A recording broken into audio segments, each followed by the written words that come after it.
সাংবাদিক দম্পতি সাগর রুনির মতো শহীদ শরীফ ওসমান হাদির বিচারও বারবার পেছানো হচ্ছে বলে মন্তব্য করেছেন হাদির স্ত্রী রাবেয়া ইসলাম শম্পা। ২১ জানুয়ারি বুধবার সকালে নিজের ফেসবুক আইডিতে দেয়া এক পোস্টে তিনি এ ক্ষোভ প্রকাশ করেন। পোস্টে রাবেয়া ইসলাম লেখেন, রাত পোহাবার কত দেরি পাঞ্জেরি, শহীদ ওসমান হাদির বিচারের কত দেরি। উল্লেখ করে তিনি লিখেন, আমাদের বাংলাদেশে আমরা যারা বিচারের জন্য লড়াই করি তাদের লাইফটাইম প্রশ্ন এটা। তিনি বলেন, বাংলাদেশের ইতিহাসে সাগর রুনি, আবরার ফাহাদ সহ বহু হত্যাকাণ্ডের বিচার না পাওয়ার উদাহরণ রয়েছে, আর এখন সেই তালিকায় যুক্ত হচ্ছে শহীদ ওসমান হাদির নাম। হাদি হত্যার বিচার না হলে এই রাষ্ট্রে আর কখনো কারো জন্য মানুষ কাঁদবে না, রাস্তায় নামবে না, লড়াই করবে না।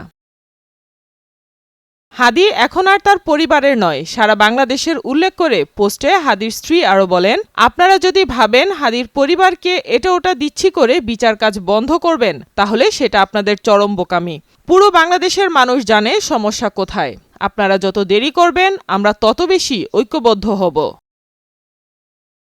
সর্বোপরি রাবেয়া ইসলাম পোস্টে লিখেন, সরকার কি দিচ্ছে না দিচ্ছে এসব ব্যাপারে আমি পুরোপুরি অবগত নই, আর এসবে আমার আগ্রহও নেই। তার একমাত্র দাবি যে কোনো মূল্যে স্বামী ওসমান হাদি হত্যার বিচার নিশ্চিত করা এবং তাদের সন্তান ফিরনাসের নিরাপদ ভবিষ্যৎ। সাইমা আক্তার, নয়াদিগন্ত।